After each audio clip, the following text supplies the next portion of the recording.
Croire et investir. 2 points. Le concept des actions religieuses. Bienvenue Stop Invest, la chaîne des top d'investissement. Ici, on parle essentiellement d'entreprises de qualité. Mais aujourd'hui, je vais parler de quelque chose qui touche la majorité d'entre nous, ou bien qui a eu à toucher la majorité d'entre nous. Et vous allez vous reconnaître, ne vous inquiétez pas. Prenez le temps de m'écouter. Simple. Les actions religieuses émergent lorsqu'une entreprise, grâce à un succès prolongé, inspire une véritable dévotion chez les investisseurs. À l'instar d'une religion, ces actions suscitent une croyance inébranlable, souvent au détriment de l'analyse rationnelle. Vous me voyez venir, n'est-ce pas? Les performances passées exceptionnelles de l'entreprise deviennent une preuve supposée de sa réussite future, élevant son statut à celui d'un culte. La transformation d'une action en religion est un processus progressif. Des récits d'investissement miraculeux, de modestes achats d'actions transformées en fortune, se propagent et renforcent l'idée d'infaillibilité de l'entreprise. Vous avez déjà entendu cela passer, n'est-ce pas? Oh, telle entreprise, telle personne a acheté telle entreprise à ce prix-ci, voilà ce qu'il a eu aujourd'hui. Ou bien, si tu avais investi sur la compagnie XYZ en 1900, machin, tu aurais eu 1 million aujourd'hui. Vous avez déjà entendu parler de cela, n'est-ce pas? Vous avez déjà entendu ce genre de récit-là quelque part. Tous les jours, on en parle. Énormément de vidéos ont été faites à ce sujet-là. XY a gagné de l'argent ici. ZW a fait ceci là-bas. C'est très commun.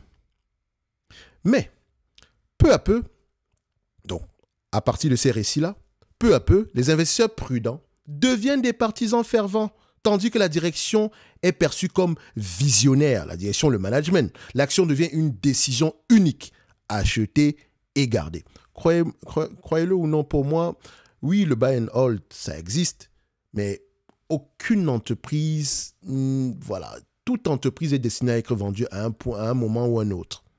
D'accord? Je crois au buy and hold, mais un buy and hold axé sur la maintenance. Donc, c'est-à-dire que acheter une entreprise qualitative à un prix intéressant, et tant que les fondamentaux quantitatifs et qualitatifs vont dans notre sens, nous préservons nos actions. Donc, ça passe par la maintenance. Et je m'adresse surtout à ceux qui ont une vision axée uniquement sur la cerise sur le gâteau que j'appelle toujours le dividende. Pour moi, valeur, croissance vont dans le même sens. Il n'y a pas de différence entre les deux. Évidemment, il y a des entreprises qu'on identifie souvent de value, mais elle est value dans le sens. Value ne veut pas forcément dire une entreprise en décroissance. Ça peut juste dire une entreprise, ça peut juste signifier une entreprise mature. Et pour moi, une entreprise mature, c'est une entreprise qui croît au même rythme que l'inflation moyenne. Donc la croissance n'est pas à double chiffre.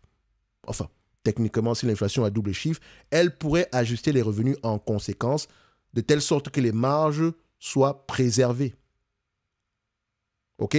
Donc, buy and hold, ça existe, mais ça ne veut pas dire qu'on achète et on ne fait plus rien du tout.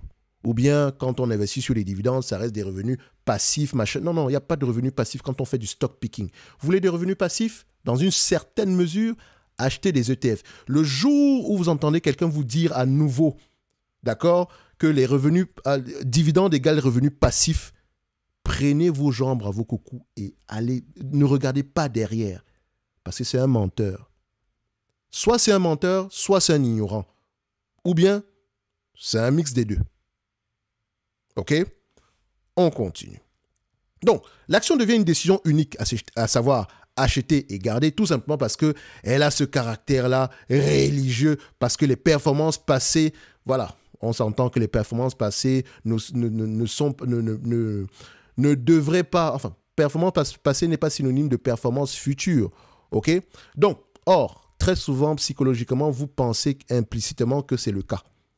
OK? Donc, l'action devient une décision unique, à savoir acheter et garder. Ou bien buy and hold. Donc, cette euphorie collective ne se construit pas du jour au lendemain. Ça prend du temps. Elle exige des années de performance pour convertir les sceptiques en croyants. Une fois atteinte, la critique devient difficile, car le passé glorieux de l'entreprise semble garantir un avenir radieux. Et je l'ai déjà vu ici une fois. Enfin, LVMH aujourd'hui, on en parle. Quand on vous dit qu'LVMH c'est à 25-30 fois les bénéfices, c'est cher, ça devient « Ah, tu n'y connais rien. Ouais, ça augmente depuis plusieurs années, machin, truc. » Ou bien quand tu parles mal d'une compagnie comme... mal, quand on me dit parler mal, dans le sens, on ne parle... C'est pas du business, hein, parce que le business est magnifique. Comme Air Liquide, quand tu n'es pas d'accord avec la masse, on aura tendance ici à te taxer d'ignorant. Ou bien à te jeter des pierres, ou bien, je sais pas moi. Mais tu reçois des critiques. Et on adore la critique dans tous les cas de figure. Si tu ne reçois pas de critique, techniquement, il faut faire très attention. Mais très souvent, une critique qui est basée sur rien du tout, ça ne vaut pas la peine. Franchement, c'est juste un commentaire. OK? Et je ne suis pas en train de vous dire ici que Air Liquide est surévalué ni quoi que ce soit. Vous connaissez mon avis sur Air Liquide. D'accord? Et je n'ai pas le... Ça ne me dérange pas généralement de me remettre en question. Mais on n'achète pas une entreprise parce que elle a produit elle a doublé sur les 5 dernières années, ou bien ça fait 40 ans que l'entreprise est en croissance, ou je ne sais pas quoi. Non, la croissance finit par ralentir. Et on n'achète pas la croissance à n'importe quel prix. Il y a des actions encore comme Pepsi, Coca-Cola, Tesla aujourd'hui. D'accord? Tesla aujourd'hui. D'aucuns vont vous dire ici que oui, mais il y a le robot taxi, oui, mais il y a le Optimus, oui, mais tu ne vois pas SpaceX. Mais les amis, c'est un vendeur de voitures, d'abord, avant tout. Même si la réalité est la suivante.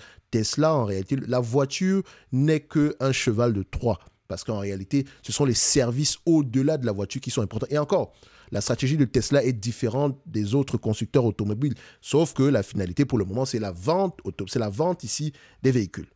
D'accord? Mais connaissant le personnage, il y a de grandes chances que la structure de coût est différente pour Tesla. Mais ce n'est pas une vidéo sur Tesla, mais une façon de dire ici que il y a des actions ici qui sont achetées uniquement par rapport aux performances qu'elles ont eues par le passé. Et les gens qui les achètent sous-entendent que ça va, les performances passées les performances passées seront à peu près les mêmes dans le futur. Et c'est souvent le problème que j'ai avec les ETF. Hein. Quand tu entends quelqu'un te dire « Ah oui, mais 15% en moyenne, 10% en moyenne, pendant 10 ans, je fais ma projection de 10% sur les 40 prochaines années. » Qui te dit que dans les 40 prochaines années, ça sera 10%? On a déjà vu par le passé, pendant au moins une dizaine d'années, les ETF n'ont rien fait du tout. Bien, le marché n'a rien fait du tout de manière globale. Les index n'ont rien fait du tout de manière globale. Oui, ça existe. Et si vous êtes des investisseurs ou bien qu'importe que vous soyez en action ou en ETF, l'histoire financière est très, très, très importante. Je vous encourage vivement à vous y intéresser. Parce que les éléments qui sont produits par le passé ont tendance à se répéter. Encore et encore. C'est comme la mode. Ce qui est à la mode aujourd'hui était démodé hier. Enfin, ce qui était démodé hier revient à la mode aujourd'hui. Regardez les pattes def. Je vous prends l'exemple toujours des gros pantalons. Avant, on avait les skinny. Oui, parfois, pour nous les jeunes, pour ceux qui ont moins de 60 ans, mais vous allez voir que la mode se démode de manière générale. Aujourd'hui, vous avez les dad shoes, n'est-ce pas? Dad shoes, c'est quoi? Ce sont des vieilles godasses qui sont sorties il y a très très longtemps, sauf que c'est remis au goût du jour aujourd'hui. C'est quelque chose que tu n'aurais pas pu porter il y a 10 ans. D'accord? Bref, restons sur les actions religieuses. Alors, lorsque la foi prend le dessus, la logique s'efface. Les analystes et les investisseurs commencent à justifier des valorisations extravagantes en utilisant des hypothèses irréalistes, comme des taux d'actualisation trop faibles ou en inventant de nouvelles métriques adaptées au récit. Les performances historiques deviennent le principal argument pour prédire les rendements futurs et les préoccupations concernant les fondamentaux sont mises de côté. Cette déconnexion entre la réalité et la valorisation conduit à une prime religieuse inflationniste. Les investisseurs rassurés par la stabilité passée ignorent les risques cachés. Mais plus la prime s'étend, plus les dommages peuvent être importants lorsque la bulle éclate. Croyez-moi, ça va arriver. Prenons le cas de Coca-Cola. Coca-Cola illustre parfaitement le concept d'une action religieuse. À la fin des années 90, la société jouissait d'une réputation inégalée grâce à une croissance annuelle des bénéfices de 14,5% pendant une décennie. Une marque mondiale dominante et une gestion exemplaire. Cependant, cette admiration a engendré une bulle de valorisation. En 1999, Coca-Cola se négociait à un ratio cours-bénéfice de 47,5, soit près de 3 fois la moyenne du marché. Bien que son activité reste solide, sa position de leader dans un marché mature limitait ses perspectives de croissance. Lorsque la croissance des bénéfices ralentit à seulement 2,5% par an, la prime religieuse a commencé à s'effondrer. Résultat, le cours de l'action a chuté de 20% entre 1999 et le début des années 2000. Attention, la bulle n'avait pas encore éclaté. Donc, lorsque le marché, dans son ensemble, progressait de 65%, à savoir entre 1999 et 2000, Coca-Cola faisait moins 20%. Et l'une des raisons est que l'action était surévaluée. Et en supplément de ça, la croissance n'était plus la même. On pourrait dire la même chose en date d'aujourd'hui. Donc, acheter des compagnies matures à 25 fois les bénéfices, attention, d'accord? Et je vous renvoie à la vidéo que j'ai faite ici sur l'analyse sectorielle que j'ai effectuée sur les compagnies dans le secteur ici des boissons non alcoolisées. J'en ai parlé quand je faisais l'analyse de Pepsi, enfin l'analyse quantitative de Pepsi et de Coca-Cola. Donc, ce cas souligne, à savoir le cas de Coca-Cola, souligne les dangers de surpayer même les entreprises les plus performantes fondamentalement.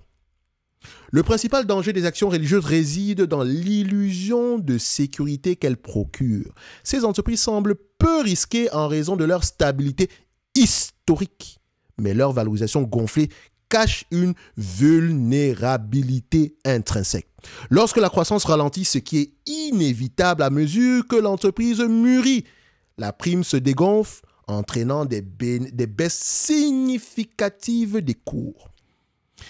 C'est pour ça que je ne prends jamais ici des valorisations sur les... Voilà, pas parce qu'une entreprise a l'habitude de se négocier à 40 fois les bénéfices sur les 50 dernières années, que ça sera le cas sur les 50 prochaines années. Rappelez-vous, je n'achète pas le passé, j'achète le futur.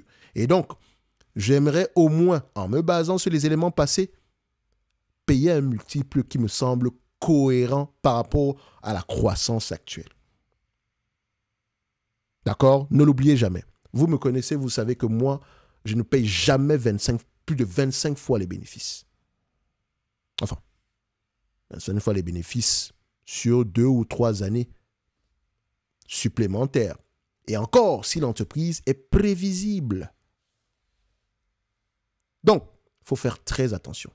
Et quand je dis 25 fois les bénéfices, d'aucuns vont se limiter. Il faut se dire ici qu'on peut apporter des nuances. Par exemple, je considérais que Salesforce était sous-évalué. J'ai fait toute une vidéo pendant 1 heure de temps dessus, où littéralement, je vous suppliais de vous intéresser à cette compagnie pendant que d'autres personnes se limitaient uniquement au PER, sans se rendre compte que l'entreprise en elle-même, où est-ce qu'elle est située par rapport à son niveau de vie, par rapport à son cycle de vie. Est-ce qu'elle est mature? Est-ce qu'elle est en croissance? Est-ce qu'elle est en décroissance?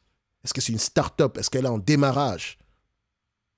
Donc, de plus, ces actions sont souvent surpondérées dans les portefeuilles en raison de leur popularité, amplifiant ainsi l'impact des corrections de valorisation. Ce n'est pas juste le portefeuille des particuliers, mais également le portefeuille ici des grands fonds d'investissement, enfin, je ne dis pas les grands fonds d'investissement, mais également des émetteurs d'ETF. Quelles sont donc les leçons pour les investisseurs? Premièrement, il faut faire la distinction entre grande entreprise et bonne action. Une entreprise prospère n'est pas toujours un bon investissement, surtout si son action est surévaluée. Les entreprises matures sont souvent confrontées à des rendements décroissants et payer une prime élevée peut entraîner des performances décevantes à long terme. Si j'avais à changer le nom de ma chaîne, j'allais l'appeler PER 15. Vous savez pourquoi? Parce qu'à chaque fois que j'achète une entreprise à un PER inférieur ou égal à 15, ça s'est plutôt bien passé pour moi. Pourquoi 15? Parce que ça correspond à un rendement de 6,6%. Et si on ajoute de la croissance derrière et la croissance des revenus, ou bien la croissance des marges, ça peut être un home run. OK? Donc, la valorisation, c'est la pierre angulaire de votre succès à long terme. Enfin, j'aurais pu dire l'une des pierres angulaires. D'accord? Et c'est un élément déterminant. D'accord? Vous pouvez acheter des entreprises de merde. Si vous les achetez à un prix correct, vous pouvez faire de bons rendements.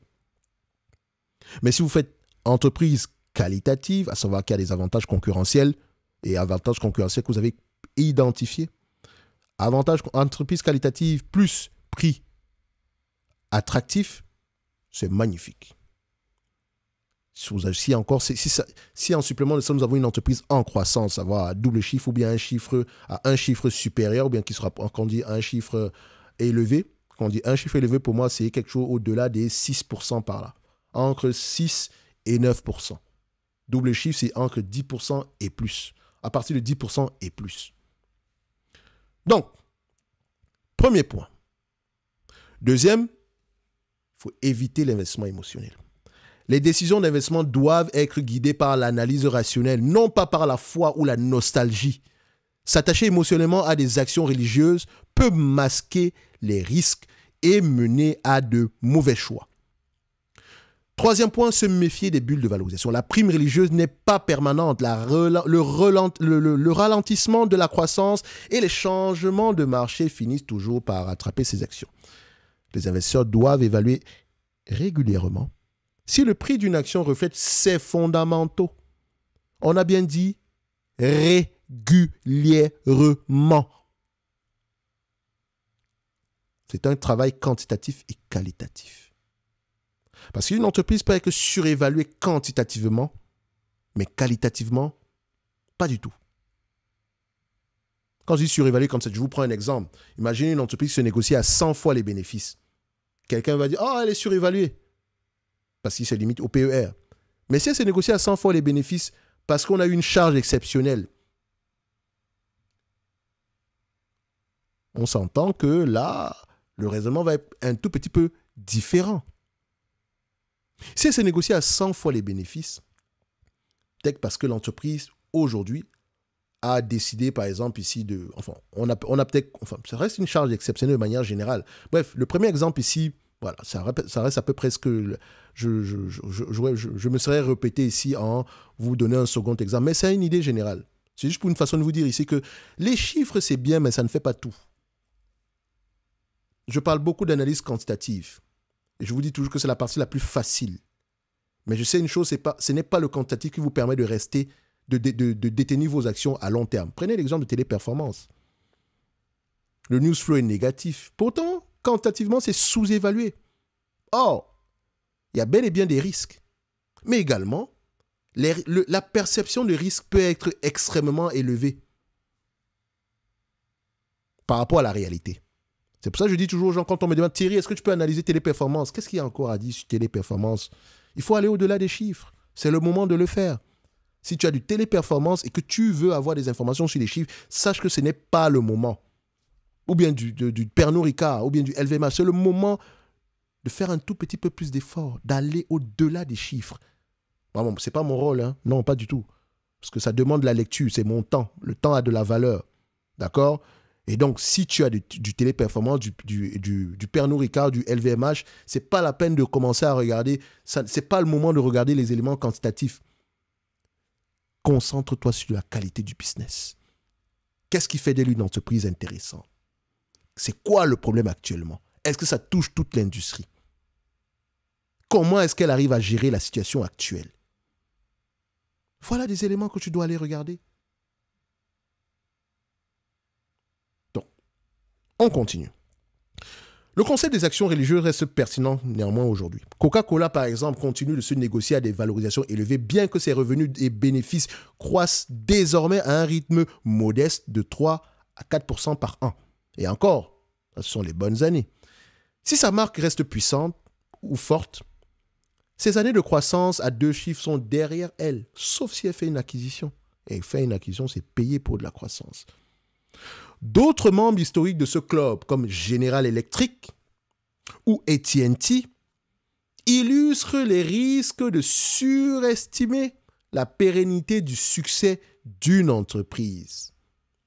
Même des acteurs solides comme Berkshire Hathaway ont vu leur croissance ralentir à mesure qu'ils ont atteint une maturité avancée. En conclusion, les actions religieuses procurent une illusion de certitude qui peut conduire les investisseurs à la complaisance. Leur passé glorieux et leur domination sur le marché masquent souvent les risques liés aux surévaluations et au ralentissement de la croissance. En maintenant une objectivité stricte et en se concentrant sur les fondamentaux, quantitatifs et qualitatifs, les investisseurs peuvent éviter les pièges des actions religieuses et protéger leur portefeuille contre les dangers cachés de ces titres-là. Alors, posez-vous la question, est-ce que j'ai une action religieuse dans mon portefeuille? Un type d'action que j'ai acheté parce que je crois en l'entreprise, alors que je ne me suis pas basé sur les éléments quantitatifs et qualitatifs. Je l'achète juste parce que ça monte. Ou bien parce que c'est Air Liquide. Et encore, je n'ai pas de problème avec Air Liquide, c'est une excellente entreprise. Mon avis quantitatif sur Air Liquide, vous l'avez. Mais on n'achète pas une entreprise les yeux fermés parce que ça s'appelle X ou Y, Z. D'accord? Un minimum de valorisation. Votre but est d'atteindre vos objectifs financiers. Et donc d'abord, vous devez déjà quantifier ces objectifs-là. Je cherche quoi en matière de stock picking? Moi, je ne parle pas de TF ici. Je ne parle pas de Bitcoin non plus. Je parle uniquement de stock picking. Et sérieusement. Et si vous voulez apprendre à faire du stock picking de manière sérieuse, premier commentaire, en description de la vidéo, vous avez 25% de réduction sur l'ensemble des services de Top Invest. Et pour ceux qui veulent avoir accès au programme d'accompagnement, vous pouvez réserver un appel et on va en parler. D'accord? Le stock picking, c'est pas très compliqué. Vous savez, la partie la plus difficile en stock picking, c'est la patience, la discipline. D'accord? La gestion de la pression psychologique. Parce qu'il y en aura, il y en aura. Beaucoup d'entre vous vous posez 1 milliard de questions parce que vous avez Pernod Ricard. C'est le moment d'acheter Pernod Ricard. Est-ce que quelqu'un s'est même concentré, a même pris une biographie sur l'origine même de Pernod Ricard, juste pour essayer de voir d'où est-ce que l'entreprise vient, qu'est-ce qu'elle a vécu par le passé, qu'est-ce qu'elle a déjà traversé, l'ADN même de cette entreprise-là? Non. Ou bien pas grand monde. Et ce n'est pas un reproche. Vous êtes en processus d'apprentissage. Parce que je dis toujours une chose, les personnes qui regardent des vidéos quantitatives sur cette chaîne sont des gens qui sont en train de débuter, sont des débutants. Et débutant n'est pas une insulte. Nous avons tous été des débutants. Et nous le serons toujours dans une certaine mesure. Parce que l'expertise n'existe pas selon moi. Dès le moment où tu acquiers où tu accumules des compétences sur un domaine en particulier, tu te rends compte de ce qui te reste à parcourir. Investir à long terme, en matière de stock picking, c'est l'accumulation perpétuelle des connaissances. Il n'y a pas de raccourci. Il n'y en a pas. Vous voulez investir à long terme? Vous voulez faire du stock picking? Vous n'aimez pas lire? Ah, désolé, ça ne marche pas. Ça ne marchera pas du tout. J'ai bien dit investir à long terme. Vous pouvez trader. Mais investir à long terme, c'est un autre état d'esprit. C'est pour ça qu'avant tout, nous recherchons dans le programme d'accompagnement des passionnés. Des gens qui préfèrent lire les rapports financiers que de regarder le football. Ou bien le basket. D'accord? Parce qu'à la fin de la journée, intellectuellement, c'est réjouissant. Mais en supplément de ça, si on peut gagner de l'argent derrière, c'est magnifique. D'accord? Un like, un abonnement, un commentaire, ça fait toujours plaisir. Et dites-moi, avez-vous déjà eu une action religieuse en portefeuille? Ou bien connaissez-vous une action religieuse en ce moment? Qui dite religieuse, bien sûr. Ça reste votre avis. Et rappelez-vous d'une chose, ce que je raconte ici aujourd'hui n'engage que moi. D'accord? Je partage juste mon expérience par rapport à ce que je vois, j'observe. OK? Et je me dis que cet élément, ce concept-ci, même si le titre ne sera pas assez aguicheur, mais si tu as regardé cette vidéo jusqu'à la fin, je te remercie. Et n'oublie pas, il y a la top newsletter, abonne-toi. Actuellement, je suis en train de partager mes perspectives 2025, dépendamment des secteurs d'activité, uniquement axés en Amérique du Nord. Parce que comme vous le savez, certes, ma chaîne est majoritairement regardée par des Français de France, mais moi, je ne vis pas en France. Je n'ai même jamais mis les pieds en France, pour vous dire la vérité. Je vis en Amérique du Nord, précisément à Montréal. Et donc, ce qui m'intéresse avant tout sont les actions nord-américaines, canadiennes et américaines. OK? Donc, quand je parle de perspective de croissance dans un secteur X ou Y, Z, c'est uniquement dans cette zone géographique-là. Donc, ça pourrait correspondre à un CTO pour vous. Sur cette chaîne, on recherche la qualité à bon prix. Également, on a l'humilité de reconnaître nos erreurs.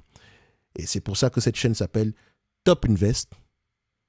Lisez vos rapports financiers parce que c'est uniquement en lisant les rapports financiers que vous allez accumuler les connaissances requises pour être de bons investisseurs à long terme.